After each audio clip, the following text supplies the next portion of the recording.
നിങ്ങൾ ഭാരതമാതാവിനെ കണ്ടിട്ടുണ്ടോ? ആരാണ് ഭാരതമാതാവിനെ കണ്ടിട്ടുള്ളത്?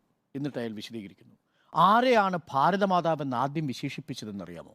1944 റങ്കൂണിൽ ഇന്ത്യൻ നാഷണൽ ആർമി രൂപീകരിക്കുമ്പോൾ നേതാജി സുഭാഷ് ചന്ദ്രബോസിന് 1,25,00,000 രൂപ കൊടുക്കാൻ ഒരു വ്യവസായി മുന്നോട്ട് വന്നു. അയാളുടെ പേര് യൂസഫ് എന്നായിരുന്നു.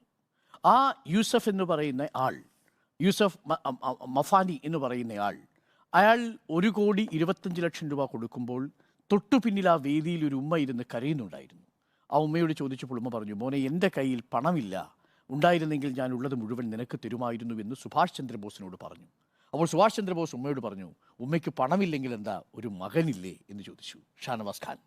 ആ ഷാനവാസ് ഖാനെ ഉമ്മ ഇന്ത്യൻ നാഷണൽ ആർമിയുടെ ഭാഗമായി ചേർത്തു. ആ ഇന്ത്യൻ നാഷണൽ ആർമിയുടെ ഭാഗമായി തീർന്ന ഷാനവാസ് ഖാൻ ബ്രിട്ടീഷുകാരോട് പോരാടി മരണം വരിച്ചു കഴിഞ്ഞപ്പോൾ അപ്പോഴും വിങ്ങിപ്പൊട്ടിക്കൊണ്ടിരുന്ന ഉമ്മയെ നോക്കിയിട്ട് അസിമുല്ല ഖാൻ എന്ന തൻ്റെ പ്രിയപ്പെട്ട സുഹൃത്തടക്കമുള്ളവർ മുന്നോട്ട് വെച്ചൊരു ഒരു മുദ്രാവാക്യമാണ് ഭാരത് മാതാ കി ജയ്. നിങ്ങൾ ഭാരതമാതാവിനെ കണ്ടിട്ടുണ്ടോ?